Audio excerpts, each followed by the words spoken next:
back to my channel Ordinary Unique Coaching Classes. I hope you all are doing well. हम कर रहे थे BA BSc first year second same की number theory and trigonometry की book का chapter number 1 divisibility, जिसमें हमने exercise 1.1 तक कंप्लीट कर लिया था। आज हम स्टार्ट करने वाले हैं अपना नेक्स्ट टॉपिक एक्सरसाइज 1.2 का बेसिक, जो कि है डिवीजन एल्गोरिथम। तो स्टार्ट करते हैं इस लेक्चर को। डिवीजन एल्गोरिथम, इसको समझने के लिए हमारे पास एक थ्योरम दी हुई है जिसका हम प्रूफ भी देखेंगे। पहले देखिए थ्योरम की स्टेटमेंट क्या कहती है।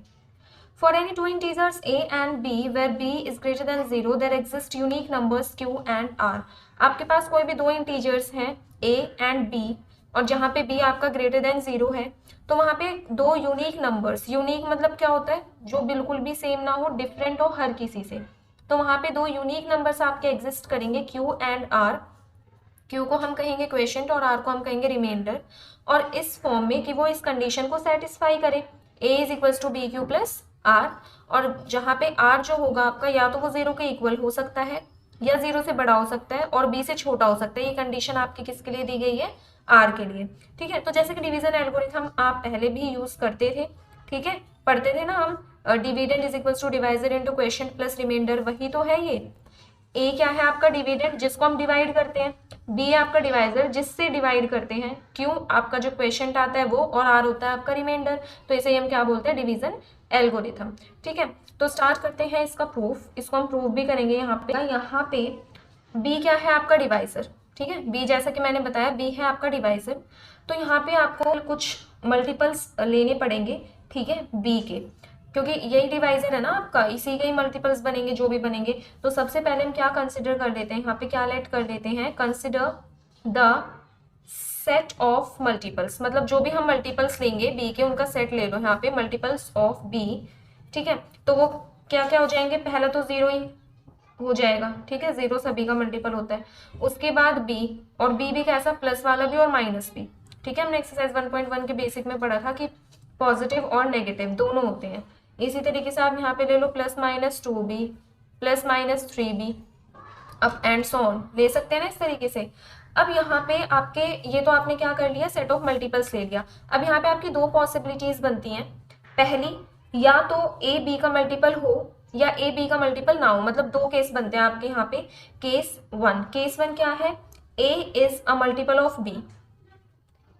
Okay, A is a multiple of B, तो हो भी सकता है ना, हमें नहीं पता। यहाँ पे ये जनरल है, मैं कुछ ऐसे कुछ मतलब प्रॉपर वैल्यूज तो दी नहीं हुई कि हम डिवाइड करके देख लें या फिर ये कंडीशन अप्लाई करके देख लें। ठीक है, तो अलग अलग केसेस बन सकते हैं। ए बी का मल्टीपल है, तो उस टाइम पे according to definition of divisibility हम क्या लिख सकते हैं, देखिए A is multiple of B means A को हम लिख सकते हैं सम इंटीग्रल ऑफ बी, लिख सकते हैं ना। तो यहाँ पे b, और जो भी आपकी मतलब वो इंटेग्रल वैल्यू है, जो भी आपका इंटीजर आप लिखोगे यहाँ पे, उसे हमने लेट कर लिया q।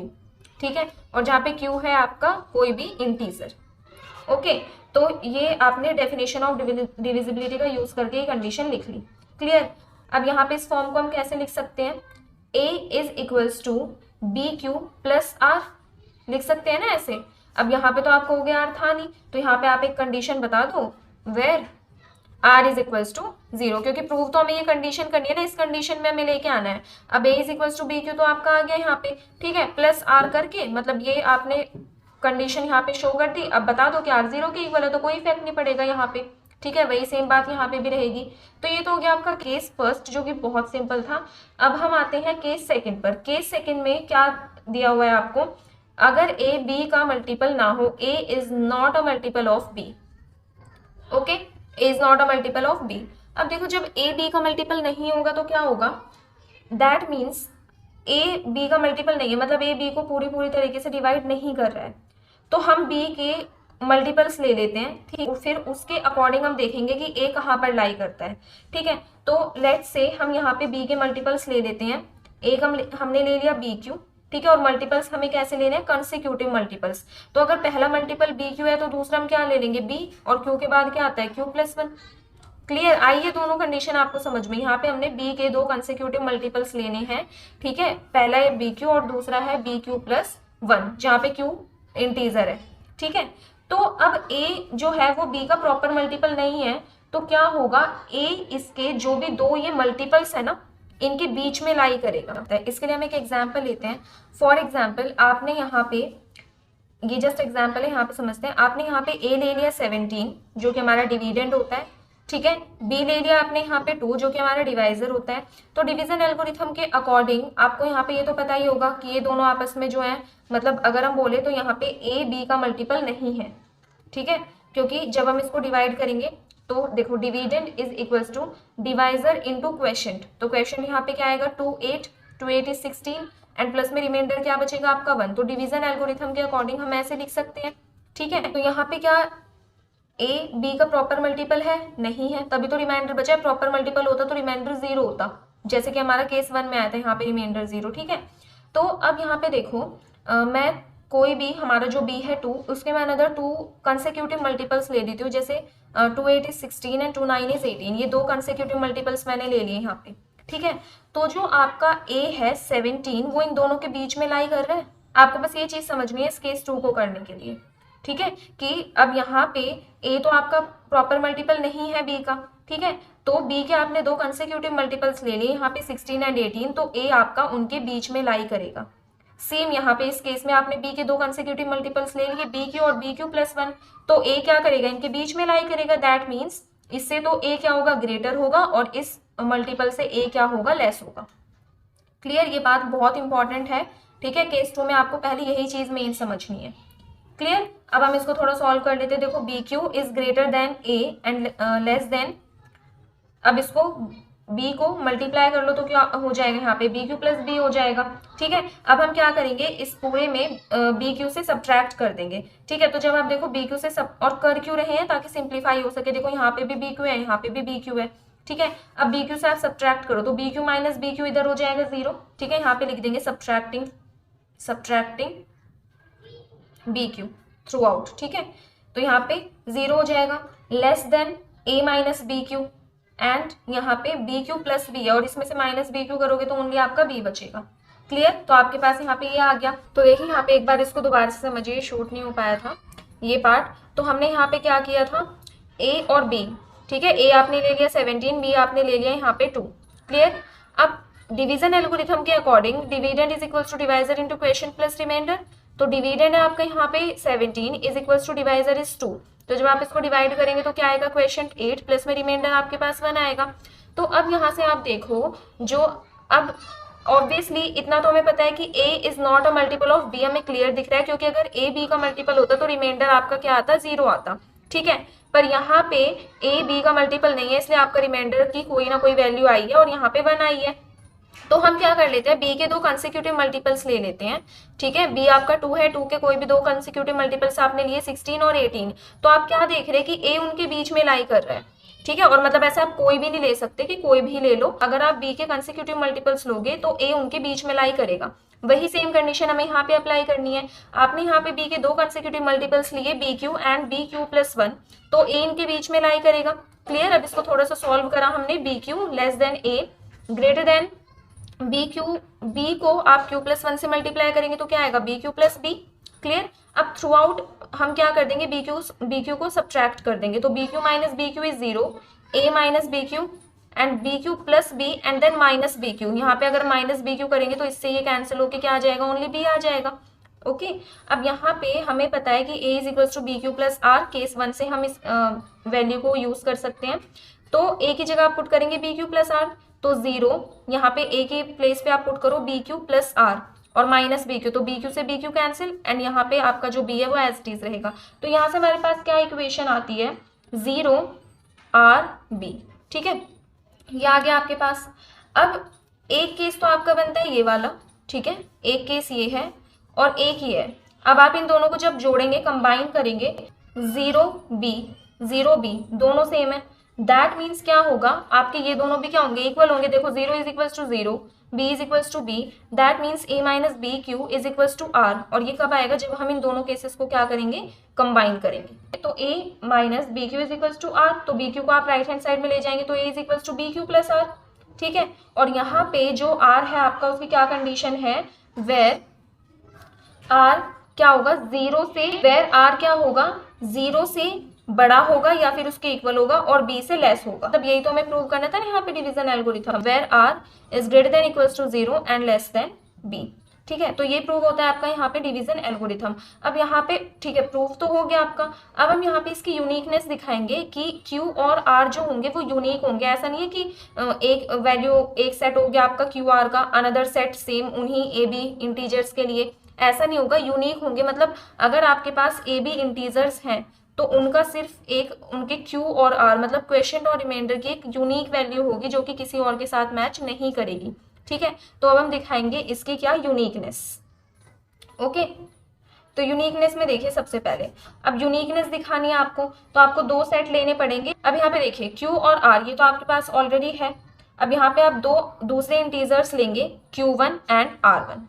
ठीक है, आपने यहाँ से Q1 और R1 दो अदर इंटीजर्स लिए और इस पे डिवीजन एल्गोरिथम अप्लाई करेंगे तो क्या होगा, A is equals to B Q1 plus R1, यही होगा। ठीक है, और यहाँ पे R की कंडीशन आपको जरूर दिखानी है, कितने भी टाइम आप चाहे डिवीजन एल्गोरिथम यूज करें। ठीक है, तो यहाँ पे कंडीशन R1 पे लगेगी, तो R1 is greater than equal to 0 and less than B। ठीक है, इसको आप कोई भी इक्वेशन ले लो, जैसे इसको ले लिया आपने इक्वेशन नंबर 1 और इसे ले लिया इक्वेशन नंबर 2, तो फ्रॉम इक्वेशन नंबर 1, अच्छा एक मिनट, इसे लेना है ना 1, हाँ, तो from equation number 1 and 2, equation number 1 और 2 से आप क्या लिख सकते हैं, देखो A की वैल्यू यहाँ पे है BQ प्लस R और यहाँ पे है BQ1 प्लस R1। ठीक है, तो इनकी लेफ्ट हैंड साइड इक्वल है तो राइट हैंड साइड भी इक्वल होंगी, that means BQ plus R is equals to BQ1 plus R1, यही होगा। क्लियर, अब क्या करते हैं, R वाली टर्म्स एक साइड और BQ वाली टर्म्स एक साइड, तो यहाँ से देखो R है यहाँ पे प्लस R1 इधर आके माइनस R1 और यहाँ पे आपका BQ1 है और प्लस BQ उधर जाके क्या हो जाएगा, माइनस का BQ। क्लियर, तो यहाँ पे आपका R माइनस R1 रहेगा। अब इनमें से आप B को कॉमन ले सकते हैं। ठीक है, दोनों ही टर्म्स में B है तो B आपने कॉमन लिया तो यहाँ से बचा आपका Q1 माइनस Q। क्लियर, अब यहाँ पे देखिए R माइनस R1 को आपने सम इंटेग्रल मल्टीपल लिख दिया है B का, this means B divides R minus R1, तो यहाँ पे लिखेंगे bye the definition of divisibility. Okay, bye the definition of divisibility B divides R minus R1, क्योंकि R minus R1 is some integral multiple of B। ठीक है, तो हम यहाँ पे डेफिनेशन ऑफ डिविजिबिलिटी से लिख सकते हैं कि B divides R minus R1। ठीक है, अब देखिए यहाँ पे नाउ, अब कुछ आपको कंडीशंस देखनी है, जैसे हमने जो A is equals to BQ plus R ये दो ये हमने लिया था कहाँ से, अपना जो थ्योरम प्रूव करा था यहाँ, वहाँ से हमने ये इक्वेशन ली थी, है ना, ये एल्गोरिथम, और फिर हमने एक लेट किया था कि A is equals to BQ1 plus R1, है ना, ये दो हम लेट करके चले थे। और यहाँ पे ये जो इनके रिमाइंडर्स हैं R और R1, इन पे हमने क्या कंडीशन लगाई थी, फर्स्ट वाले पे R is greater than equal to 0 and less than B, and second आपका R1, तो R1 पे भी हमने कंडीशन क्या लगाई थी, R1 is greater than equals to 0 and less than B। तो ये दो कंडीशंस थी आपकी। तो अगर हम यहाँ से R माइनस R1 को सब्ट्रैक्ट करें, मतलब जैसे ये है R माइनस R1, आपने सब्ट्रैक्ट किया इसको, तो ये तब भी क्या होगा, B से तो लेस ही होंगे ना, क्योंकि देखो अगर R और R1 दोनों सेपरेटली B से लेस हो रहे हैं तो जब हम इनका डिफरेंस कर देंगे, इनको माइनस कर देंगे, तब भी क्या होंगे, B से लेस होंगे। तो हम क्या लिख सकते हैं कि R minus R1 is less than B, इनकी जो एब्सोल्यूट वैल्यू होगी वो भी क्या होगी, B से लेस होगी। ठीक है, और ये पॉसिबल कब है, जब आपका R माइनस R1 किसके इक्वल हो, 0 के इक्वल हो। यहाँ से देखिए जब आप R माइनस R1 करेंगे तो ये 0 के इक्वल भी तो होना चाहिए ना, ये कंडीशन तो हमने यूज कर ली यहाँ पे कि ये B से लेस होना चाहिए, R माइनस R1 क्या होना चाहिए, 0 के भी इक्वल होना चाहिए। ठीक है, तो अगर R माइनस R1 0 के इक्वल है तभी आपकी ये कंडीशन क्या होगी, हम यहाँ पे इसको लिख सकते हैं, इसको यूज कर सकते हैं। क्लियर, तो R माइनस R1 किसके इक्वल होगा, 0 के इक्वल, दिस इम्प्लाइज, तो यहाँ पे आप ये जरूर लिखेंगे विच इज पॉसिबल, ये कंडीशन तभी पॉसिबल है, which is possible only if this is possible, R minus R1 is equals to 0 is possible, so this implies R is equals to R1। Clear, अब हम क्या करेंगे, यहाँ पे जो आपकी इक्वेशन आई थी ये वाली, इसको लेट से 1 2 इक्वेशन हमने पीछे ले ली थी, इसको ले लो इक्वेशन नंबर 3। ठीक है, तो R minus R1 is equals to BQ minus Q1, इस इक्वेशन में आप पुट करेंगे R is equals to R1 जो कि हमने यहाँ से निकाला है। ठीक है, तो यहाँ पे लिखेंगे putting the value of R in equation number 3, तो देखिए क्या हो जाएगा, यहाँ पे R माइनस R1 किसके इक्वल है, 0 के इक्वल, तो ये लेफ्ट हैंड साइड तो 0 हो गई, आपकी राइट हैंड साइड आपके पास क्या बची, BQ1 minus Q is equals to 0, ये यहाँ पे 0 आ जाएगा। ठीक है, अब यहाँ पे देखो B को आप मल्टीप्लाई में है, राइट हैंड साइड ले जाओ तो क्या बच जाएगा, Q1 minus Q is equals to 0, this implies Q1 is equals to Q। ठीक है, A is equals to BQ plus R। ठीक है, ये आपने लिखे अपने जो थ्योरम के प्रूफ से, और ये आप लेट करके चले थे कि Q1 और R1 कोई भी अनदर आपने टू इंटीजर्स कोई भी दो यूनिक नंबर सेलेक्ट कर लिए थे और जिससे आपने डिवीजन एल्गोरिथम लिखा था। अब यहाँ पे देखो R तो R1 के इक्वल आ गया, R is equals to R1, और अब Q1 के इक्वल आ गया, Q is equals to Q1। That means ये जो आपकी दोनों ही आपने ये डिवीजन एल्गोरिथम से लिखे हैं ये इक्वेशंस, ये भी क्या होंगी, इक्वल होंगी, क्योंकि A और B तो इनमें ऑलरेडी इक्वल थे। अब Q1 के इक्वल हो गया, R R1 के इक्वल हो गया, दैट मीन्स ये दोनों ही आपकी क्या होंगी, इक्वल होंगी। तो A is equals to B Q plus R, ये आ जाएगा आपका। इससे हमें क्या पता चलता है कि किसी भी कोई भी आपके पास ए बी दो इंटीजर्स है उनके लिए Q और R हमेशा यूनिक ही होंगे। ऐसा नहीं है कि आपके पास ए बी और उनके लिए आपके पास Q1 Q2 Q3 काफी सारे क्वेश्चंस और रिमाइंडर्स एग्जिस्ट कर गए, नहीं, ठीक है, क्योंकि आपने लिए तो थे अलग R1 और Q1, पर दोनों फिर से वापस से किसके इक्वल आ गए, R और Q के इक्वल। इसी से ही आपका ये जो यूनिकनेस है इस थ्योरम की वो प्रूव हो जाती है। तो कोई भी आपके पास दो नेचुरल नंबर्स है ए बी, उनके लिए Q और R जो है वो हमेशा ऑलवेज यूनिक एग्जिस्ट करेंगे। क्लियर। नेक्स्ट अब कुछ यहाँ पे एग्जाम्पल्स देखिए इसके। जैसे यहाँ पे A मैंने ले लिया है -35, okay, B is equals to 6। तो आप इस पे जब डिवीजन एल्गोरिथम अप्लाई करेंगे तो देखो A is equals to B Q plus R होता है, तो B आपका 6 है, ठीक है। तो आप 6 को आप किससे मल्टीप्लाई करो, जो डिवीजन एल्गोरिथम आपका सेटिस्फाई हो। तो 6 को आप कर दो -6 से, तो 6 इज -36 और +1 करेंगे तो आपका -35 आ जाएगा। तो ये आपने यहाँ पे क्या करा, डिवीजन एल्गोरिथम अप्लाई करा। अब यहाँ पे देखो ये होता है आपका A इज इक्वल्स टू ये बी क्यू प्लस आर, तो Q आपका नेगेटिव आ गया, ठीक है, और R आपका पॉजिटिव है। मतलब और एक और एग्जाम्पल ले लेते हैं। जैसे हमने एग्जाम्पल लिया यहाँ पे आपके पास A 35 है, ठीक है, और B आपके पास क्या है 7 है, तो डिवीजन एल्गोरिथम का यूज करके A is equals to B Q plus R, तो आर आपका यहाँ पे क्या हो जाएगा 0, ठीक है, ये आपने डिवीजन एल्गोरिथम से लिखा।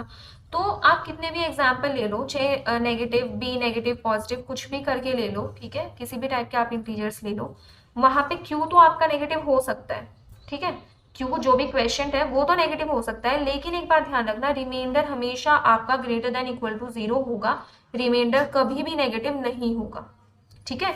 Q में बी नेगेटिव, ठीक है, Q में B negative but R always greater than equals to 0, ये बात ध्यान में रखना। Next topic is greatest common divisor. देखिए ग्रेटेस्ट कॉमन डिवाइजर समझने के लिए पहले आप ये समझ लो कि कॉमन डिवाइजर क्या होता है। आपके पास कोई भी दो नंबर है A और B, ठीक है, और कोई एक ऐसा कॉमन नंबर जो इन दोनों को डिवाइड करे, ठीक है, लेट्स से वो नंबर है C, तो ऐसा होना चाहिए कि C divides A and C also divides B, इन दोनों को डिवाइड करे तो इस C, ये जो C होगा आपका, इसे हम क्या कहेंगे, कॉमन डिवाइजर। अब greatest common divisor that means जो कॉमन डिवाइजर जितने भी है उनमें ग्रेटेस्ट हो, बड़ा हो, सही हम कहेंगे ग्रेटेस्ट कॉमन डिवाइजर। तो ग्रेटेस्ट कॉमन डिवाइजर को हम ले लेते हैं यहाँ पे D, ठीक है, ये आपका ग्रेटेस्ट कॉमन डिवाइजर है, किसका, A और B का, इन दो नंबर्स का ग्रेटेस्ट कॉमन डिवाइजर है D, और जिसको हम डिनोट करेंगे ऐसे, जैसे आपके पास ये दो नंबर्स है ना और इसका ग्रेटेस्ट कॉमन डिवाइजर आपको शो करना है, तो आप पैरेंथेसिस में A, B कर दो, ठीक है, तो ये आपका क्या शो करेगा, ग्रेटेस्ट कॉमन डिवाइजर। तो यहाँ पे दो कंडीशन सेटिस्फाई होनी चाहिए। पहली कि जो ग्रेटेस्ट कॉमन डिवाइजर है ये A और B दोनों को डिवाइड करे, तो फर्स्ट कंडीशन है D divides A and D also divides B, इन दोनों को डिवाइड करे। सेकेंड कंडीशन है आपके पास यहाँ पे कि इनका जो कॉमन डिवाइजर हो गए, तो ग्रेटेस्ट कॉमन डिवाइजर है A और B का जो कॉमन डिवाइजर होगा वो भी इन्हें डिवाइड करे। मतलब जो कॉमन डिवाइजर की कंडीशन थी ना आपकी, ये ग्रेटेस्ट कॉमन डिवाइजर में भी सेटिस्फाई होनी चाहिए, C divides A and C divides B, ठीक है। ये तो ग्रेटेस्ट कॉमन डिवाइजर है D, और कॉमन डिवाइजर भी क्या करे, A और B को डिवाइड करे। आपका जो कॉमन डिवाइजर है अगर वो A और B दोनों को डिवाइड करता है, दैट मीन्स क्या होगा, वो D को भी डिवाइड करेगा, और यहाँ पे कॉमन डिवाइजर आपका हमेशा ग्रेटेस्ट कॉमन डिवाइजर के या तो लेस होगा या ज्यादा से ज्यादा इक्वल हो सकता है, ये कंडीशन आप ध्यान रखना। वैसे भी नाम से पता चले ग्रेटेस्ट कॉमन डिवाइजर, ये ओनली कॉमन डिवाइजर है, तो common divisor greatest common divisor के क्या होगा, या तो उससे लेस होगा या उसके इक्वल होगा। फॉर एग्जाम्पल A आपने ले लिया यहाँ पे क्या 6 एंड B आपने ले लिया 12, ठीक है, तो इनका अगर मैं कॉमन डिवाइजर की बात करूं तो वो क्या होगा, C इज इक्वल्स टू 3, मतलब C मतलब कॉमन डिवाइजर आपका 3 होगा, क्योंकि वही है जो कि इनको क्या करता है, दोनों को डिवाइड करता है। ये तो है कॉमन डिवाइजर, ठीक है। अब अगर मैं बात करूं ग्रेटेस्ट कॉमन डिवाइजर की, जो कि D से हम उसको डिनोट करते हैं, या फिर D भी लिख सकते हो या फिर ऐसे भी लिख सकते हो पैरेंथेसिस में A, B, तो वो क्या हो जाएगा, वो हो जाएगा 6, क्योंकि 6 भी तो ऐसा है ना जो कि ए और बी दोनों को डिवाइड करता है। मतलब देखो कंडीशन सेटिस्फाई होनी चाहिए आपके पास, कंडीशन सेटिस्फाई करा हुआ। D divides A and D divides B, तो यहाँ पे डी आपका 6 है, 6 डिवाइड 6, ओके डिवाइड करता है, 6 डिवाइड्स 12 डिवाइड करता है। फिर सेकंड आपके पास ये कंडीशन भी सेटिस्फाई होनी चाहिए कि जो कॉमन डिवाइजर है वो भी आपका ए और बी को डिवाइड करे। तो सी डिवाइड्स ए मतलब 3 divide 6 yes and 3 divides 12 yes. तो यहाँ पे आपके पास ग्रेटेस्ट कॉमन डिवाइजर की कंडीशन सेटिस्फाई होती है, that means 6 is your greatest common divisor and 3 is your common divisor only. ठीक है, कॉमन डिवाइजर जो भी होगा आपका ए बी वो हमेशा क्या होगा, 1 के या तो इक्वल हो सकता है या उससे ग्रेटर होगा। ठीक है, कभी भी 1 से लेस नहीं होगा। क्लियर, 1 हो सकता है या 1 से बड़ा हो सकता है।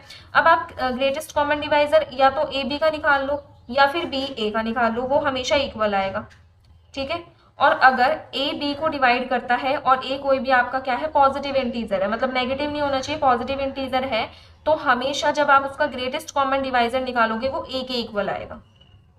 क्लियर, तो ये आपको कुछ नोट्स में ये 3 फर्स्ट सेकंड एंड थर्ड ये कुछ इंपॉर्टेंट पॉइंट्स दिए हुए थे जो आपको ध्यान रखना है, क्वेश्चन करते टाइम यूज होंगे। ठीक है, next topic is least common multiple, LCM. ठीक है, जो हम पहले भी पढ़ चुके हैं।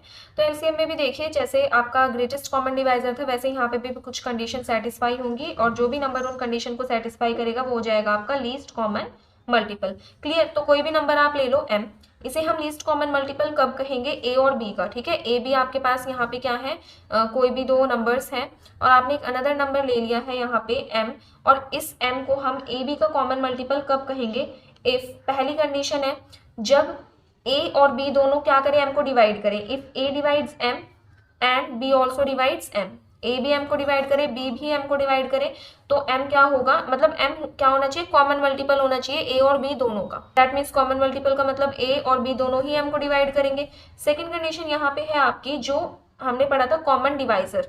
कॉमन डिवाइजर क्या था हमारा, सी। अब कॉमन डिवाइजर जो भी हमारा उसको ए डिवाइड करे एंड कॉमन डिवाइजर इसको बी भी डिवाइड करे। ठीक है, तो ये हमारी दो कंडीशंस हो गई किसकी, लीस्ट कॉमन मल्टीपल की। ठीक है, जो कि आपको पता है यहाँ पे सी क्या है हमारा, कॉमन मल्टीपल है ए और बी का। अब जब ए सी को डिवाइड करेगा बी सी को डिवाइड करेगा, दिस इंप्लाइज देन आपका जो m है वो भी क्या करेगा, c को डिवाइड करेगा। अब अगर हमें दो नंबर्स a और b का लीस्ट कॉमन मल्टीपल शो करना हो तो हम कैसे करेंगे, यहाँ पे स्क्वायर ब्रैकेट्स में a, b इस तरीके से। ठीक है, let's move on to the next topic. Next topic is some theorems on GCD and LCM. अब हम यहाँ पे जैसे हमने ग्रेटेस्ट कॉमन डिवाइजर और लीस्ट कॉमन मल्टीपल ये दोनों टॉपिक्स पढ़ लिए हैं, तो इनके बेस पे हम यहाँ पे कुछ थ्योरम्स करेंगे। तो थ्योरम नंबर 1 है a is equals to B Q plus R, then greatest common divisor of A B is same as greatest common divisor of B R. ये आपको प्रूफ करना है। ठीक है, तो स्टार्ट करते हैं इसका प्रूफ। यहाँ पे आपको क्या दिया हुआ है, greatest common divisor of A B and greatest common divisor of B R. ठीक है, तो यहाँ पे हम लेट कर लेते हैं सबसे पहले कि greatest common divisor of A B is equals to D1, इसी से ही लेट करते हैं हम D से, and greatest common divisor of B R is equals to B2, ये आपने लेट कर लिया। ओके, अब जैसे greatest common divisor of A B आपका D1 के इक्वल है, तो पहले हम यहाँ पे कंडीशंस लिख लेते हैं जो हमने ग्रेटेस्ट कॉमन डिवाइजर की पढ़ी थी। फर्स्ट कंडीशन यहाँ पे D क्या है आपका, ग्रेटेस्ट कॉमन डिवाइजर ऑफ, हमने दो नंबर्स लिए थे a एंड b। ठीक है, तो d आपका greatest common divisor of a and b। अब d के लिए दो कंडीशन होनी मस्ट है। पहली कंडीशन क्या है कि अगर a और b ये दो भी आपके नंबर्स हैं और इसका ग्रेटेस्ट कॉमन डिवाइजर d है, that means d divides a and d divides b। First condition तो ये थी आपकी। सेकेंड कंडीशन क्या थी, एक हमारे पास होता था कॉमन डिवाइजर जो हमने इससे पहले पढ़ा था, तो कॉमन डिवाइजर c भी a को डिवाइड करेगा एंड c b को भी क्या करेगा, डिवाइड करेगा। देन क्या होता था, c ऑल्सो डिवाइड्स d, मतलब c यहाँ पे क्या है हमारा, कॉमन डिवाइजर, कॉमन डिवाइजर। तो common divisor also divides d जो कि है हमारा जीसीडी, ग्रेटेस्ट कॉमन डिवाइजर। तो ये दो कंडीशन होती थी हमारे पास किसकी, जीसीडी की, ग्रेटेस्ट कॉमन डिवाइजर की। तो ये ठीक है, ये हमने लिख लिए यहाँ, आप एग्जाम में भी लिख के आ सकते हैं। तो अब देखो यहाँ पे D हमारा क्या है, अब हमने यहाँ पे A और B का GCD ले लिया D1 और B और R का GCD ले लिया हमने D2। B2 नहीं आएगा यहाँ पे, D2 आएगा। ठीक है, D2। तो अब ध्यान से देखो यहाँ पे ए बी का जीसीडी है आपका D1, ठीक है। तो जीसीडी की कंडीशन के अकॉर्डिंग D1 आपका क्या करेगा, D1 divides A and D1 also divides B।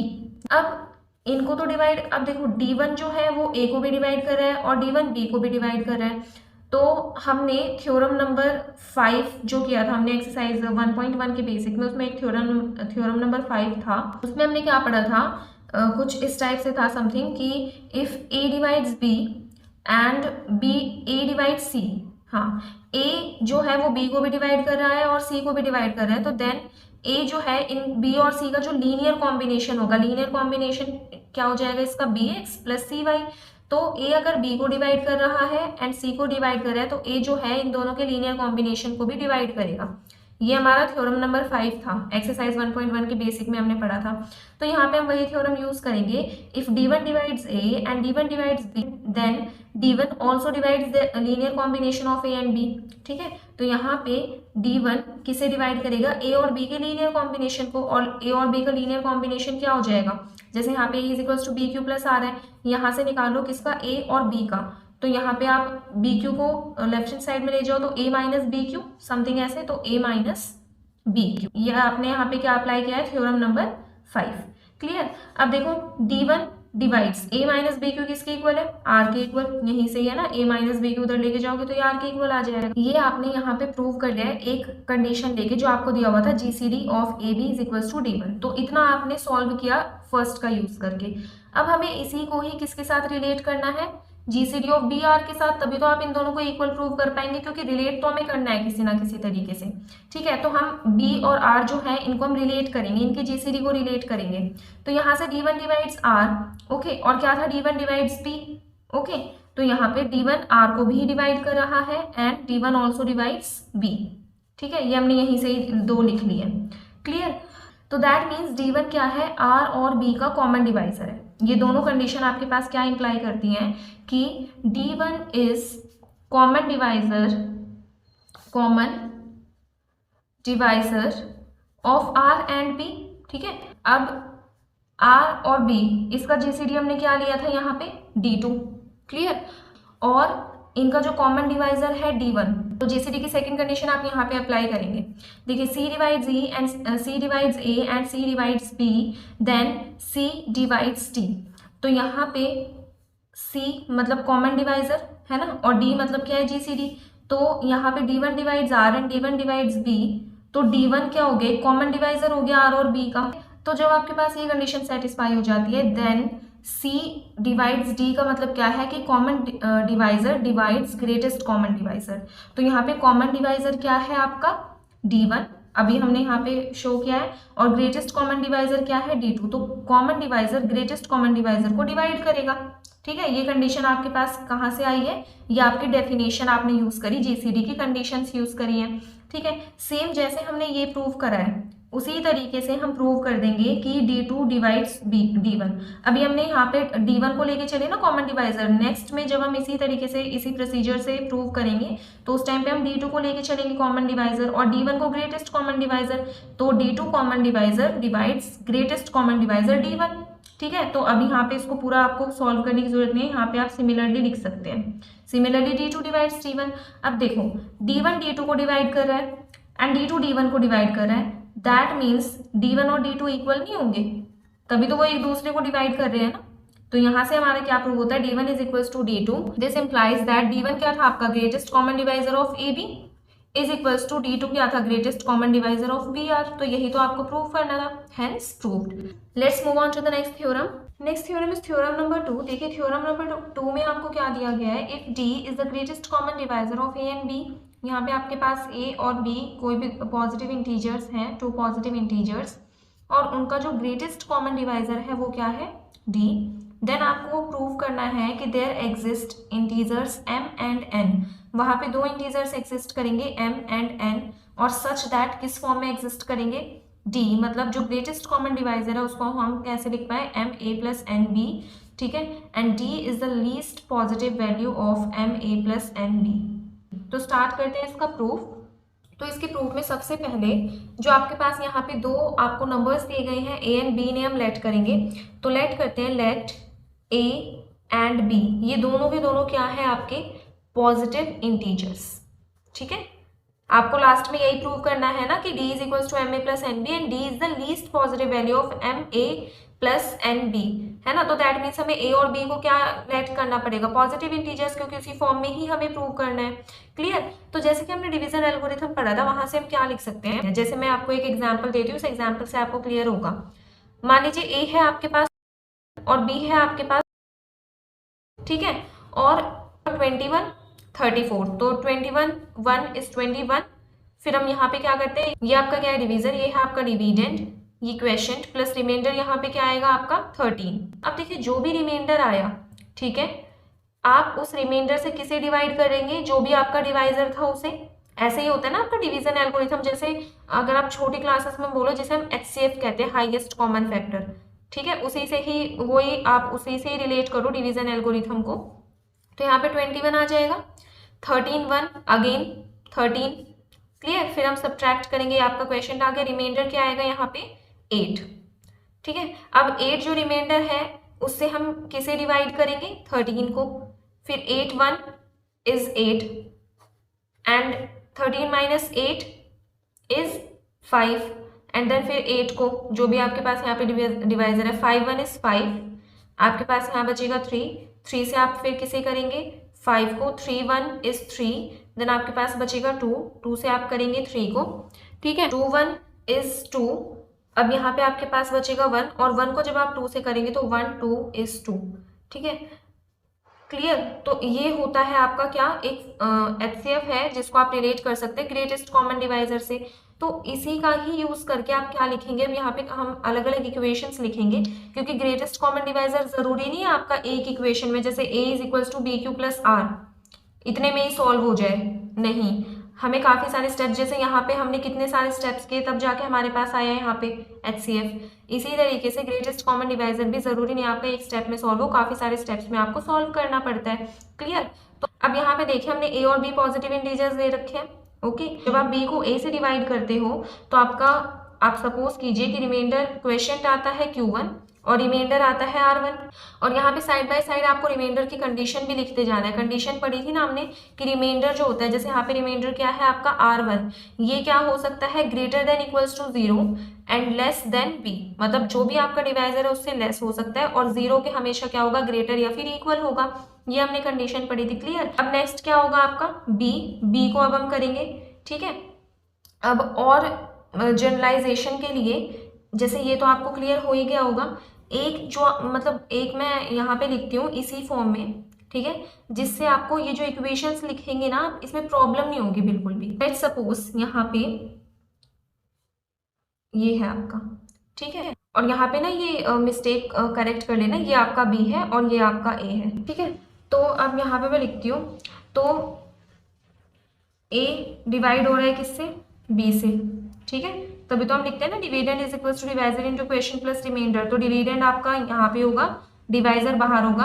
अब जैसे ही आपने a को b से डिवाइड किया, तो लेट्स सपोज आपके पास क्वेश्चन आया Q1, ओके, और जब आप b, यहाँ पे क्या आता है आपके पास, b को आप Q1 से करोगे तो यहाँ पे क्या आएगा, b Q1, यही होता है ना, जैसे यहाँ पे 2 है 4 है तो 2 इंटू 2 इज 4। अब तभी आप ऐसे लिखते हो ना इन दोनों को मल्टीप्लाई करके यहाँ पे। अब आप इन दोनों को जब सब्ट्रैक्ट करेंगे, लेट्स से आपका आया रिमाइंडर R1, ठीक है, फिर आप अगेन क्या करेंगे, जो रिमाइंडर R1 आया इससे ये जो डिवाइजर है आपका यहाँ पे b, इसको डिवाइड करेंगे। R1 को आपने b से करा, क्वेश्चन मान लो अब यहाँ पे Q2, ठीक है, जस्ट एक जनरलाइजेशन है। ठीक है, R1 को Q2 से करोगे तो R1 Q2 आएगा, और माइनस करने पे इसको इससे माइनस करो तो रिमाइंडर आया लेट्स से R2, पहले R1 ले लिया था, अब R2 लेंगे। क्लियर। फिर R2 को अगेन अब आप किससे करेंगे, R1 से, जो भी डिवाइजर है वो हम नेक्स्ट में लेते रहेंगे।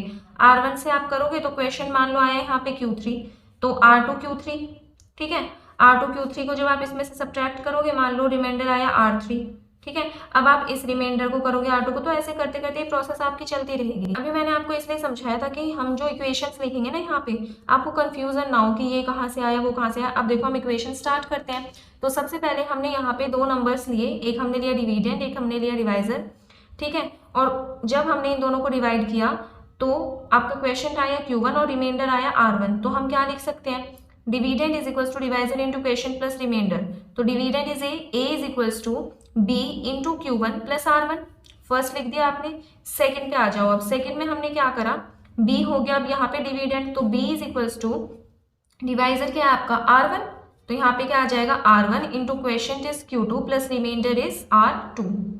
क्लियर, यहाँ पे हम क्या लिख देंगे कि R2 is less than equal to होता है, ठीक है। अब यहाँ पे डिवाइजर क्या है आपका R1, तो यहाँ पे भी क्या आ जाएगा R1 और यहाँ पे आपका सेम वही रहेगा ग्रेटर देन इक्वल टू 0। अब देखो नेक्स्ट में आपका डिविडेंड क्या आ गया यहाँ पे R1, तो यहाँ पे लिखेंगे R1 is equals to divisor into question, मतलब R2 into Q3, R2 into Q3 plus में रिमाइंडर इज R3, ठीक है। यहाँ पे रिमाइंडर की कंडीशन लिख देंगे R3 is less than equals to R2, divisor यही है ना अब, and greater than equals to 0।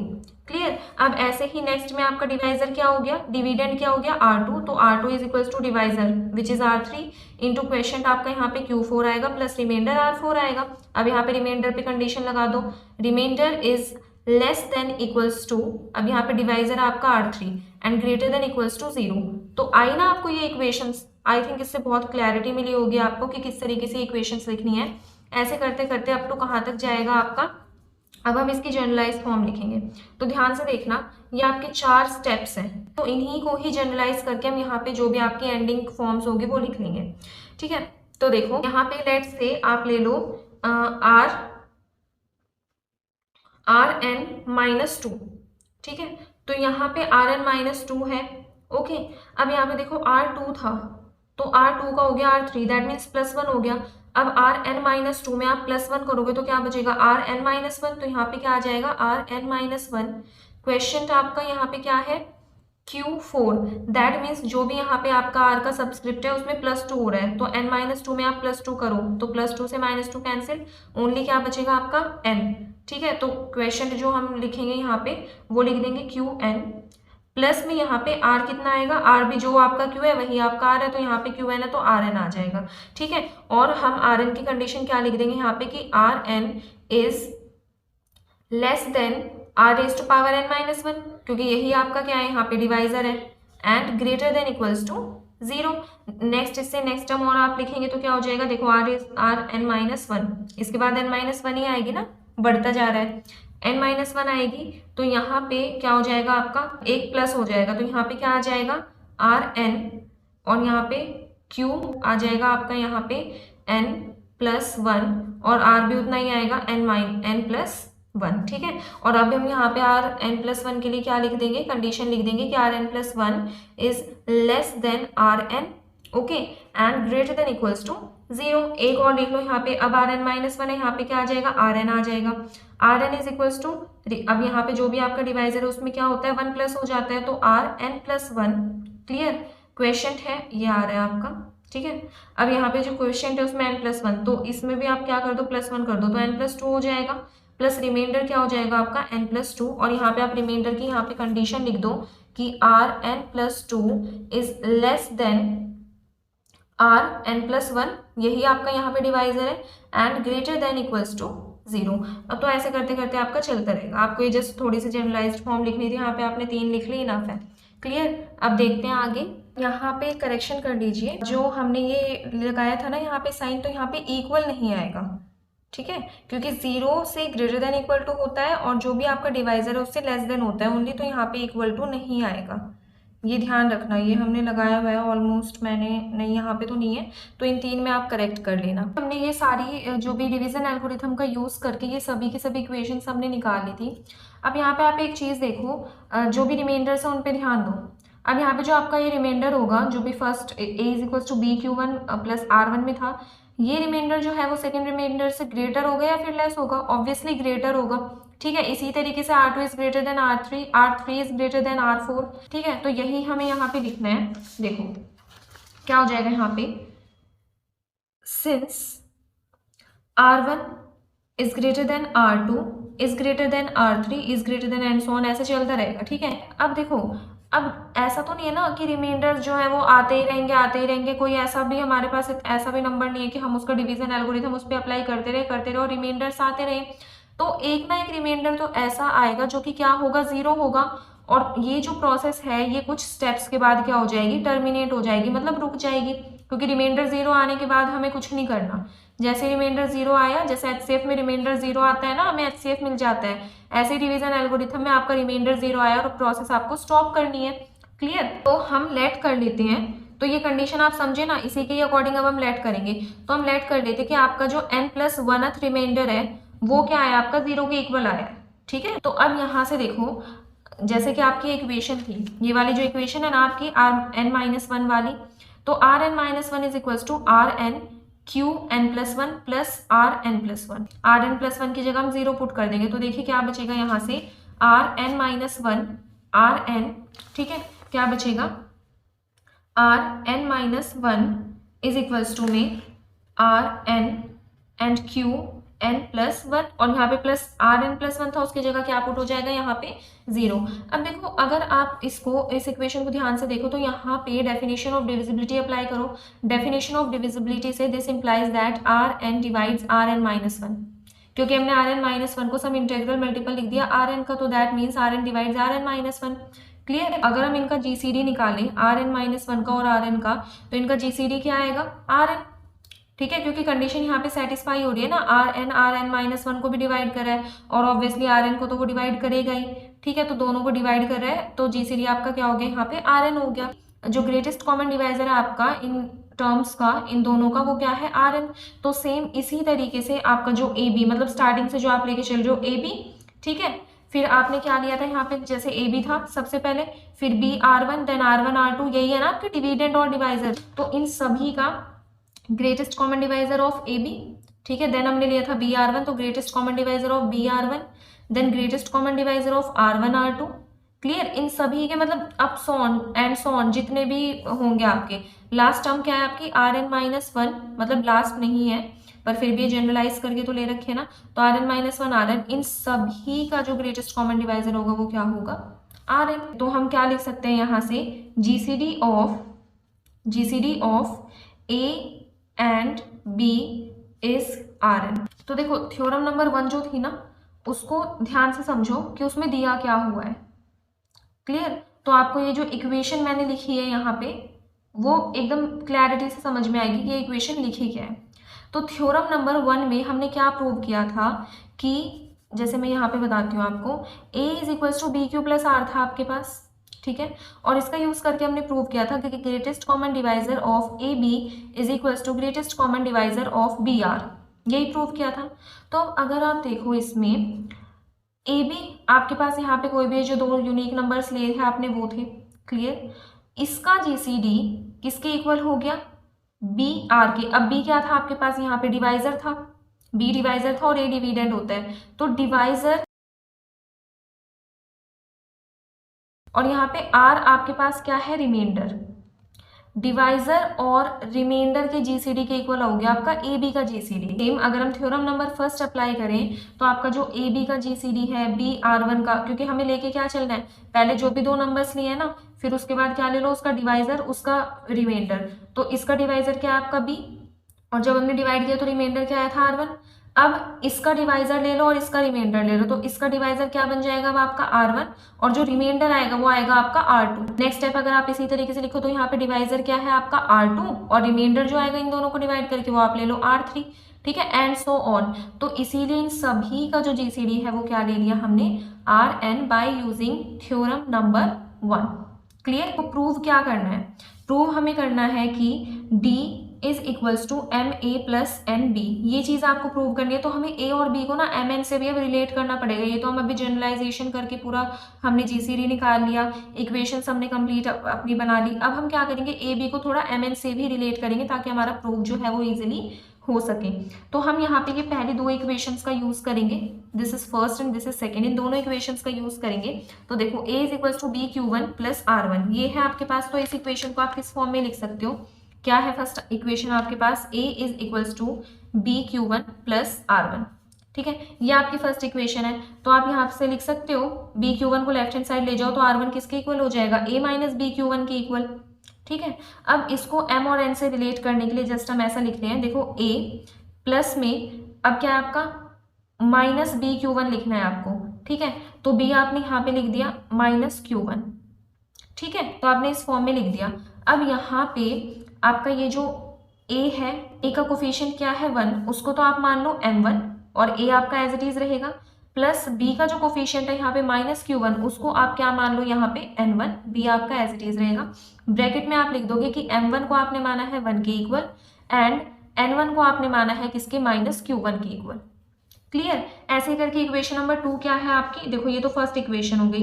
Equation number 2 है आपके पास यहाँ पे b is equals to r1q2 plus में r2, ये आपकी इक्वेशन नंबर 2 थी, ठीक है। अब इस इक्वेशन नंबर 2 को भी ऐसे ही m1, यहाँ पे m1 n1 लिया है आपने, अब आप क्या लोगे m2 n2 लोगे। क्लियर। तो यहाँ पे देखो r1q2 है आपके पास, अब यहाँ से पहले तो आप r2 की वैल्यू निकालो, यहाँ पे r1 की निकाली थी ना आपने, यहाँ से r2 की निकालोगे तो क्या हो जाएगा b माइनस r1q2, ठीक है, ये हो जाएगा। अब क्या करोगे आप, इसको भी इसी फॉर्म में करो। अब देखो b आपका एज इट इज रहेगा माइनस में r1q2, तो यहाँ से आपके r1 की क्या वैल्यू आई थी a minus B Q one, r1 की वैल्यू पुट कर दो, ठीक है, a minus B Q one और यहाँ पे क्या है q2। अब इसको थोड़ा सा सॉल्व करो, b माइनस a q2 से मल्टीप्लाई करोगे ना, प्लस में b q1 q2, ये आएगा आपका सॉल्व करने के बाद। अब देखो इस टर्म में भी क्या है आपका b और इस टर्म में भी है b, तो इन दोनों टर्म्स में से तो हम कॉमन ले लेंगे, ठीक है, यहाँ पे इन दोनों टर्म्स में से हम b कॉमन ले लेंगे, आपका बचेगा माइनस a q2, तो आप क्या लिखो यहाँ पे लिख दो माइनस q2, ठीक है, और a वही है आपका माइनस a q2। ओके, अब इन दोनों टर्म्स में से फर्स्ट और थर्ड टर्म्स में से हम क्या ले लेंगे b कॉमन ले लेंगे, तो यहाँ पे बचेगा आपका 1 प्लस में यहाँ पे बचेगा q1 q2 और b को आपने क्या ले लिया कॉमन ले लिया। क्लियर। अब यहाँ से देखो माइनस q2a, इसको माइनस q2 को हम क्या लिख सकते हैं m2, जैसे वहां पे a के कोफिशिएंट को आपने क्या लिखा था m1, ऐसे यहाँ पे a का जो कोफिशिएंट है उसको हम लिखेंगे m2, तो m2 is equals to minus q2 and यहाँ पे आपने b के कोफिशिएंट को क्या लिखा था n1, है ना। इसी तरीके से यहाँ पे जो b का कोफिशिएंट है इसको हम क्या लिखेंगे n2, तो n2 is equals to 1 plus q1 into q2, तो ये यहाँ पे आपने m2 और n2 लिख दिए। क्लियर। अब देखिए आपने r1 को लिख दिया m1a प्लस n1b की फॉर्म में, r2 को आपने लिख दिया यहाँ से m2a प्लस n2b की फॉर्म में, तो सिमिलरली करके आप r3 r4 जितने भी हैं, r3 को आप कैसे लिख सकते हो m3a प्लस n3b इस फॉर्म में लिख सकते हो, ऐसे ही r4 r5, तो नेक्स्ट एंड सो ऑन ऐसे ही चलते रहेगा। तो आपकी कौन सी टर्म आएगी, जैसे rn माइनस वन को आप कैसे लिख सकते हो mn minus one a plus में n माइनस वन b, ठीक है। इसी तरीके से नेक्स्ट आपकी टर्म आएगी rn, इसे आप कैसे लिख सकते हो mna प्लस nnb इस फॉर्म में लिख सकते हो। देखो rn किसका जीसीडी है a और b का, तो d इज इक्वल्स टू, मतलब जीसीडी को हम d लेते हैं ना, तो d इज इक्वल्स टू क्या GCD of a and b, और जो कि किसके इक्वल है rn के इक्वल, ठीक है। और rn देखो सभी जो भी आपके रिमाइंडर्स हैं उनको आप ma प्लस nb की फॉर्म में लिख पा रहे हो, ठीक है। तो यहाँ पे a rn भी तो एक रिमाइंडर है, तो इसको आप किस फॉर्म में लिखोगे ma प्लस nb की फॉर्म में। तो ये तो ma प्लस एन बी तो हमने प्रूव कर दिया कि d is equals to ma plus N B, ठीक है। पर हमें अब ये प्रूव करना रह गया कि GCD is the least positive value of ma plus N B, जो भी जीसीडी होगी वो ये d वो क्या होना चाहिए ma प्लस एन बी की लीस्ट कम से कम पॉजिटिव वैल्यू होनी चाहिए। तो इसको हम प्रूव कर दें, बस थोड़ा सा ही और है। अब जैसे आप यहाँ पे लेट कर दो, आपके पास GCD of a b is equals to d, ये तो आपने लेट किया ही हुआ था, ठीक है। और यहाँ पे आप कोई भी जैसे ma प्लस एन बी है इस टाइप का आप कोई अनदर नंबर लेट कर दो, ठीक है। तो हम ले लेते हैं जैसे यहाँ पे xa प्लस वाई बी, ये अनदर नंबर हो गया इसी सेम टाइप का। क्लियर। अब यहाँ से जैसे कि हमें पता है जीसीडी है, तो ये जो जीसीडी है ये a को डिवाइड करेगा, मतलब जीसीडी आपका d है तो d divides a and d divides b, दोनों को डिवाइड करेगा। तो देन जैसे कि हमने पढ़ा था this implies that d divides their linear combination also, तो क्या हो जाएगा यहाँ पे xa प्लस वाई बी, ये क्या हो गया लीनियर कॉम्बिनेशन, ठीक है। वही थ्योरम नंबर 5 यूज हो रहा है यहाँ पे कि if d divides a and d divides b then d divides linear combination of a and b, तो ये linear combination of a and b को डिवाइड कर गया, ठीक है। तो दैट मीन्स यहाँ पे ये जो ग्रेटेस्ट कॉमन डिवाइजर होगा आपका ये xa प्लस वाई बी के या तो लेस होगा या इसके इक्वल होगा, ठीक है, यही होता है ना कि अगर डी किसी को मतलब कोई भी नंबर किसी भी नंबर को डिवाइड कर रहा है तो वो जो नंबर होगा डिवाइड हम तभी कर पाते हैं ना जब आपका जो डिविडेंड है वो बड़ा हो और डिवाइजर छोटा हो। तो यहाँ पे डिविडेंड और या इक्वल हो, मतलब ऐसा तो नहीं आप कर सकते कि 16 मतलब 3 डिवाइड 16 डिवाइड 3, ऐसा तो नहीं डिवाइड हो सकता ना। ऐसे हो सकता है कि 3 डिवाइड 16। क्लियर। तो यहाँ पे D divides X A plus Y B, this implies that x a plus y b is greater than equal to d। Clear. तो अब आपको यही तो प्रूव करना था कि d क्या है, आपका लीस्ट पॉजिटिव वैल्यू है किसकी, M A plus N B की। तो d आ तो गई आपकी लीस्ट पॉजिटिव वैल्यू। ठीक है। तो d क्या है आपका यहाँ पे GCD, तो हम क्या लिख देंगे, GCD is the least positive value of M A plus N B. तो यही आपको प्रूव करना है। तो इम्पॉर्टेंट थ्योरम है। ठीक है, क्लियर आपको करना है। अब हर एक स्टेप मैंने समझा दिया, पर आपको ये नहीं कि जस्ट आपने ये वीडियो देख ली और आपको आ जाएगा, आपको खुद कॉपी पेन लेके बैठो। ठीक है, इस थ्योरम को एक बार 2 बार एटलीस्ट प्रैक्टिस करो, आपको खुद ही ये जो है वो क्लियर हो जाएगी। ठीक है, साथ के साथ आपको याद भी हो जाएगी कि कौन सा स्टेप आपको कहाँ पे करना है। क्लियर। कोई कॉरलरी दी हुई है, इसमें 21 is equals to 14x plus 7y, और जहाँ पे x की वैल्यू है आपकी -2 और y की वैल्यू है -1, दोनों ही इंटीजर्स हैं। ठीक है। तो यहाँ पे जैसे कि हमारी थ्योरम में क्या फॉर्म थे, d is equals to m a plus N B. 21 को हमने इस फॉर्म में लिख लिया 14x प्लस 7y की फॉर्म में। ठीक है, और x और y क्या है, इंटीजर्स भी हैं। लेकिन अगर आप देखो तो यहाँ पे 21 जो है वो a और b का GCD तो है ही नहीं। ठीक है ना, मतलब यहाँ पे इन्होंने x और y ले रखा है, तो आप इसी फॉर्म में ही लिख लो इसको। तो यहाँ पे ये जो d है 21, d क्या होता है यहाँ पे, जो कि आपका 21 है, GCD होता है ना a और b का। तो 14 और 7 का GCD क्या 21 है, नहीं। तो दैट मीन्स जो अभी हमने थ्योरम पढ़ी है उसका कन्वर्स ट्रू नहीं है। 21 is not the GCD of 14 and 7, so converse of the above theorem is not true. ठीक है, converse is not true. Let's move on to the next theorem. Next आपको यहाँ पे कॉरलरी दी हुई है, इसमें क्या है, GCD of AB is equals to 1, then there exist integers m and n such that 1 is equals to m a plus n b। ठीक है, अगर a और b का GCD आपके पास क्या होता है, 1 आता है, तो यहाँ पे m और n इंटीजर्स एग्जिस्ट करेंगे और ये कंडीशन जो है वो सेटिस्फाई होगी। ठीक है, और इसका अगर हम कन्वर्स करें, अब m और n इंटीजर्स अगर एग्जिस्ट करते हैं और ये कंडीशन आपको दी हुई है, then you have to prove that GCD of AB is equals to 1, यही इसका कन्वर्स है। तो इसके कन्वर्स का प्रूफ करते हैं, कन्वर्स प्रूफ। तो अब हमें गिवन क्या है कि m और n इंटीजर्स हैं और ये कंडीशन आपको गिवन है, आपको प्रूव करना है कि GCD of AB is equals to 1। तो हम यहाँ पे 1 हमें प्रूव करना है AB का GCD, तो सपोज यहाँ पे GCD ऑफ AB हम क्या ले लेते हैं, D कर सकते हैं ना इसको, लेट D की इक्वल। ठीक है, तो अब A और B का GCD D है, that means D divides A and D divides B, दोनों को डिवाइड करेगा। ठीक है, this implies that D divides, अब D अगर A और B दोनों को डिवाइड कर रहे हैं तो इनके मल्टीपल्स जो भी होंगे, मतलब इनको अगर हम किसी अनदर इंटीजर के साथ मल्टीप्लाई कर दें तो तब भी क्या होगा, वो डिवाइड करेगा, ग्रेटेस्ट कॉमन डिवाइजर। ठीक है, ये प्रॉपर्टी होती है। तो D A को आपने किसके साथ मल्टीप्लाई कर दिया, M के साथ, तो D divides AM and D divides B को आपने N के साथ मल्टीप्लाई कर दिया तो BN। ठीक है, अब D divides AM and D divides BN, that means D divides their sum also. Clear, हमने थ्योरम में पढ़ा हुआ है। ठीक है, तो इनका सम क्या हो जाएगा, AM प्लस BN, तो D divides AM plus BN and AM plus BN is equals to 1, ये हमें गिवन है यहाँ पे, ये आप ध्यान रखना, कन्वर्स लेके चल रहे हैं तो इसका उल्टा हो जाएगा। तो AM plus BN is equals to 1। ठीक है, D divides 1, that means GCD of AB is equals to 1। Clear, मतलब 1 को तो मतलब 1 को डिवाइड कौन करता है, 1 ही तो 1 को डिवाइड करेगा। तो दैट मीन्स D यहाँ पे 1 को डिवाइड कर रहा है, दैट मीन्स D भी 1 है, तो GCD of AB is equals to 1। तो ये होती है आपकी corollary proof. Let's move on to the next theorem. Next theorem is Gauss theorem. देखिए गॉस थ्योरम की स्टेटमेंट क्या है, if A divides BC and GCD of AB is equals to 1, then A divides C also. ठीक है, आपको क्या prove करना है, A अगर BC को डिवाइड करता है और A और B का GCD आपके पास 1 है, तो A C को भी डिवाइड करेगा। तो स्टार्ट करते हैं इसका प्रूफ। देखिए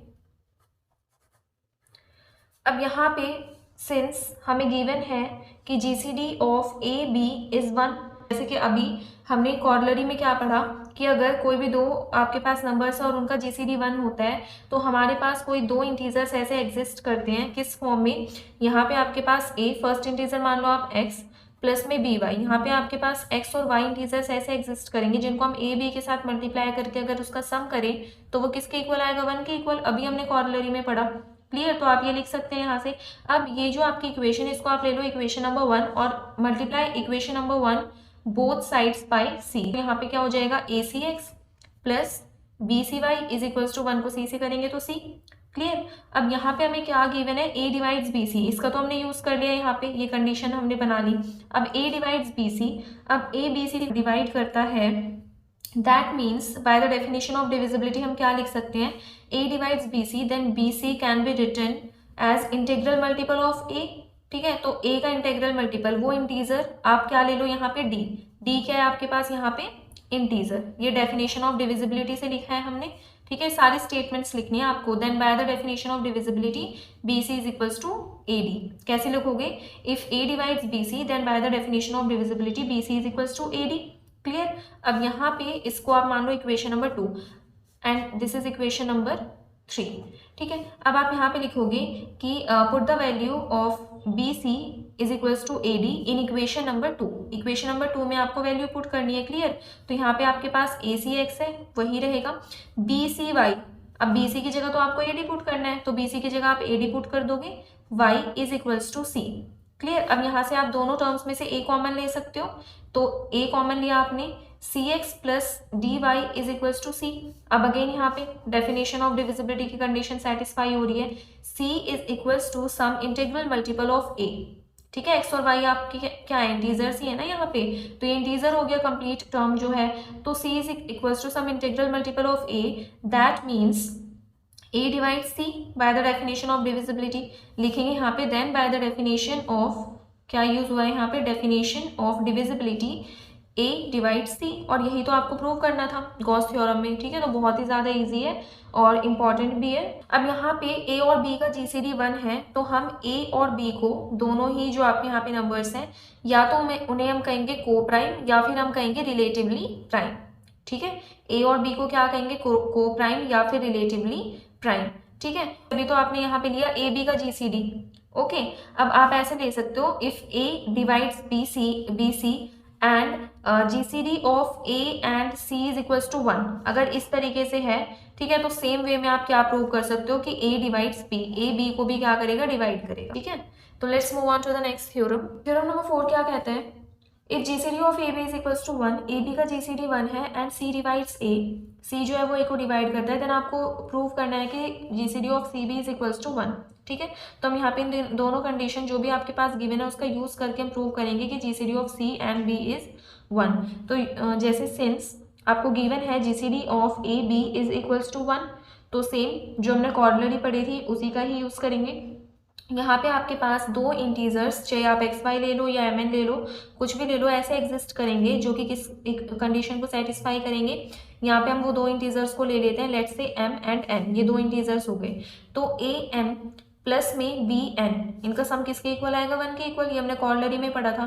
तो फर्स्ट इक्वेशन को तो हमने यूज कर लिया, मतलब फर्स्ट कंडीशन जो गिवन थी उसका यूज कर लिया। सेकेंड है हमारे पास सी डिवाइड्स ए, ठीक है। सिंस C डिवाइड्स A, अब C A को डिवाइड करता है तो according to definition of divisibility, जो हमारे पास डिविजिबिलिटी की कंडीशन होती है उसके अकॉर्डिंग हम क्या लिख सकते हैं, A को सम इंटेग्रल मल्टीपल लिख सकते हैं C का। तो वो इंटीजर आपने ले लिया यहाँ पे D क्या ले लिया है आपने यहाँ पे, इंटीजर, क्लियर। तो ये हमारे पास क्या होती है, कंडीशन होती है। तो A is equals to C D, clear. अब यहाँ पे जो A की वैल्यू है वो आप यहाँ पे पुट कर देंगे, इसको ले लो आप इक्वेशन नंबर 1, ठीक है, और इक्वेशन नंबर 2। तो यूजिंग 2 in 1, A की जगह आपको क्या पुट करना है, सी डी पुट करना है। तो सी डी एम प्लस में B N is equals to 1, ठीक है। ये है आपका C D M plus B N is equals to 1। अभी हमने यहाँ पे सेपरेट क्यों करा है, इसकी फॉर्म बनाने के लिए, जो भी हमें फॉर्म चाहिए। तो सी इसे आप मान लो x प्लस में यहाँ पे है b, इसे आप मान लो y, तो c x plus b y is equals to 1। आपने ये कंडीशन यहाँ पे सेटिस्फाई करवा दी, दैट मीन्स यहाँ पे C और B इसका GCD क्या होगा, 1 होगा। ठीक है, जैसे यहाँ पे ए और बी का जीसीडी 1 था तो ये कंडीशन यहाँ पे सेटिस्फाई हुई कॉर्लरी के अकॉर्डिंग, जो हमने कॉर्लरी पढ़ी थी। तो ऐसे ही अगर ये कंडीशन सेटिस्फाई हो रही दैट मीन्स यहाँ पे सी और बी जो भी आपके यहाँ पे वैल्यूज हैं, यूनिक नंबर्स हैं, उनका क्या होगा, जीसीडी 1 होगा। तो यही तो आपको प्रूव करना था। Let's move on to the next theorem. Next theorem is theorem number 5। देखिए थ्योरम नंबर 5 की statement, if A M N are non zero integers, यहाँ पे आपके पास 3 इंटीजर्स नॉन जीरो इंटीजर्स दिए हुए हैं, A M and N, then GCD of A M N is equals to 1 if and only if। देखिए यहाँ पे if and only if की कंडीशन है, GCD of AM is equals to 1 and GCD of AN is equals to 1।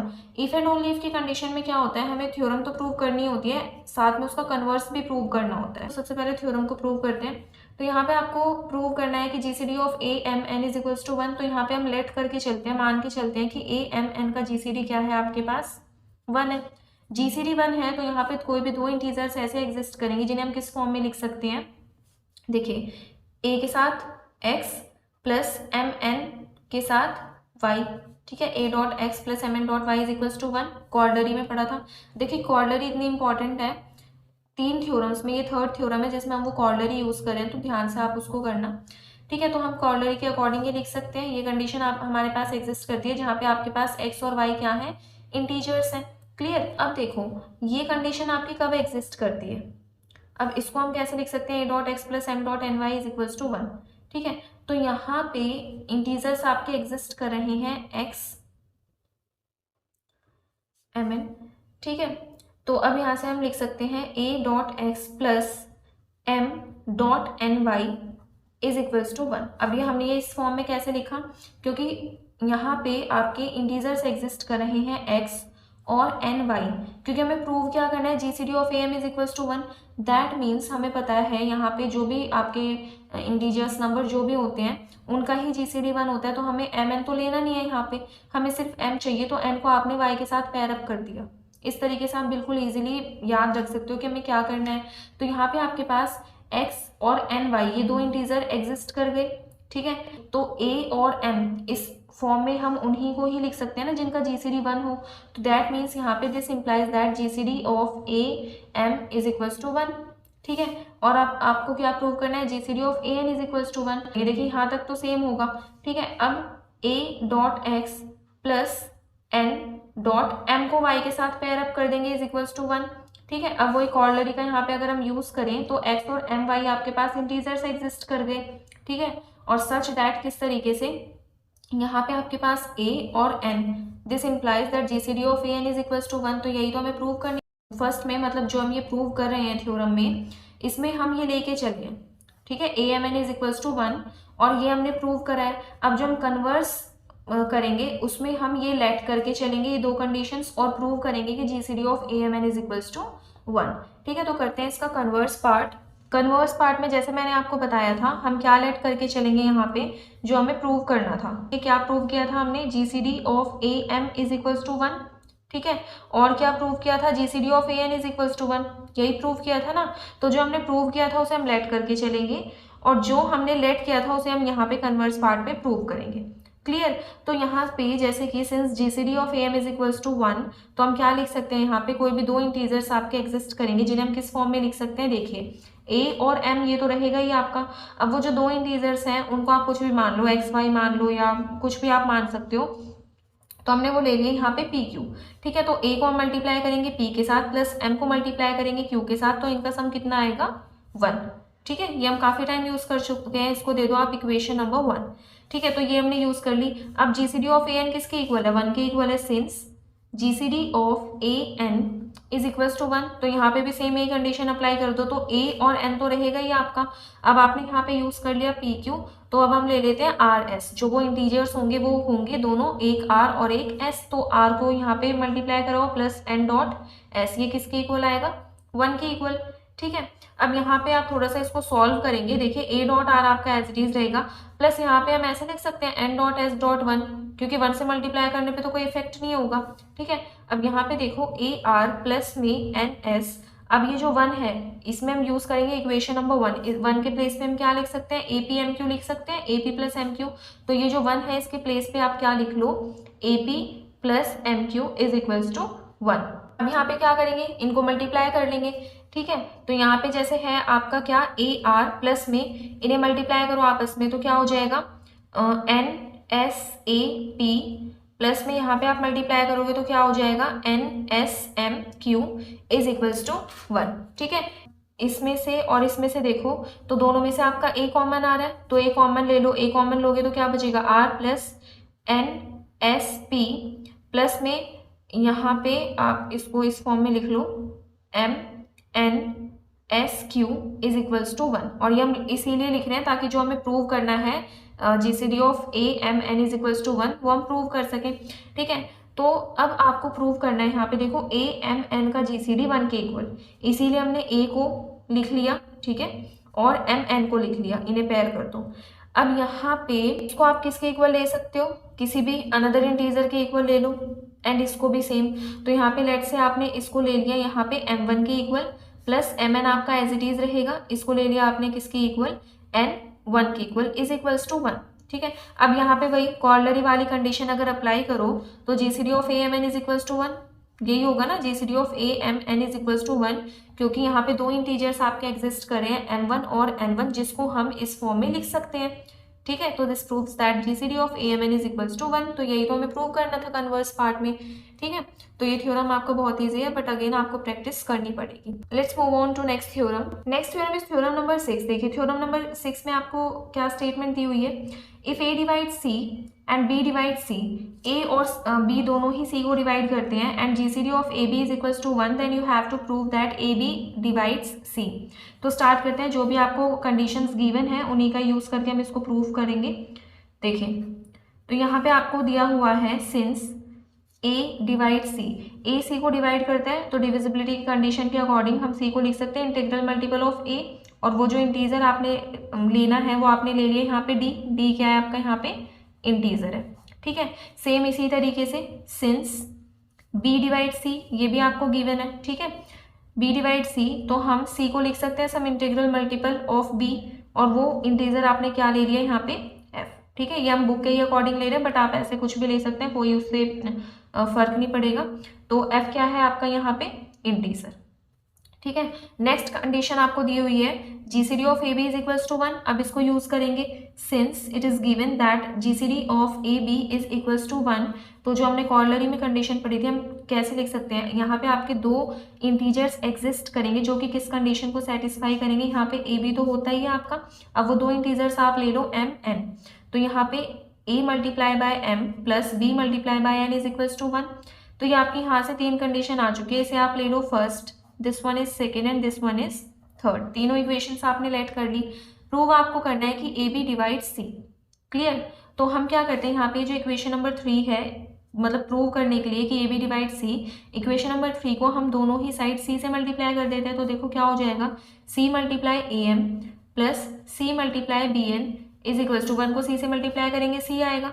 ठीक है, ये हो गई आपकी इक्वेशन नंबर 4। ठीक है, अब 1 और 2 यहाँ से जो आपकी सी की वैल्यू है वो हम किस में पुट करेंगे, इक्वेशन नंबर 4 में पुट करेंगे। ठीक है, पहले आपकी वैल्यू है सी की A D and then B F, तो हम कैसे पुट करेंगे, देखो सी की जगह एक बार आप पुट कर दो क्या ए डी। ठीक है, तो ए एम आपका एज इट इज रहेगा प्लस सेकेंड टाइम आप क्या पुट कर दो यहाँ पे बी एफ, बी एन आपका एज इट इज रहेगा इज इक्वल्स टू सी। अब इन्हें मल्टीप्लाई करोगे तो ए डी ए एम, देखिए यहाँ पे ना आपको एक चीज़ ध्यान रखनी पड़ेगी, सी की वैल्यू भी आपको देख के पुट करनी है। जैसे मैंने यहाँ पे ए डी पुट कर दी, यहाँ पे बी एफ पुट कर दी, पर हमें प्रूव क्या करना है कि a b divide c, that means हमें ए बी को साथ में रखना है। तो यहाँ पे तो ए बी साथ में नहीं है। ठीक है, अगर मैं बी एफ को यहाँ पे लिखती तब ए बी साथ में हो जाता, तो ये गलती आप मत करना। तो हम क्या करेंगे यहाँ पे कर लेते हैं, देखो ए एम, ठीक है ये कट यहाँ पे ए एम और b N is equals to c, ये तो है ही आपका। ठीक है, तो हमें सी की जगह पे क्या पुट करना है, इन दोनों वैल्यूज को पुट करना है। तो हमें बी के साथ ए को रखना है, तो हम यहाँ पे ए डी वाली पुट करेंगे। ठीक है, प्लस है यहाँ पे, और बी एफ वाली जो है वो हम यहाँ पे पुट करेंगे। क्लियर, ठीक है, तो यहाँ पे क्या हो जाएगा आपका a b f m plus में ए बी डी एन, ठीक है, इज इक्वल्स टू सी। तो यहाँ पे आपको ध्यान रखना है कि जो आपका ए बी है वो दोनों ही आपके साथ में रहे। अब देखो यहाँ पे अगर हम पुट करते तो यहाँ पे तो कोई ए बी साथ में नहीं है और यहाँ पे भी साथ में नहीं है, ठीक है, मतलब ए बी तो यहाँ पे कहीं से बनता ही नहीं, इसलिए हमने क्या करा, वैल्यूज को एक्सचेंज कर दिया सी की। तो यहाँ पे आप दोनों ही साइड देखिए क्या बन गया आपका ए बी, ठीक है। तो ये आपको गलती नहीं करनी है।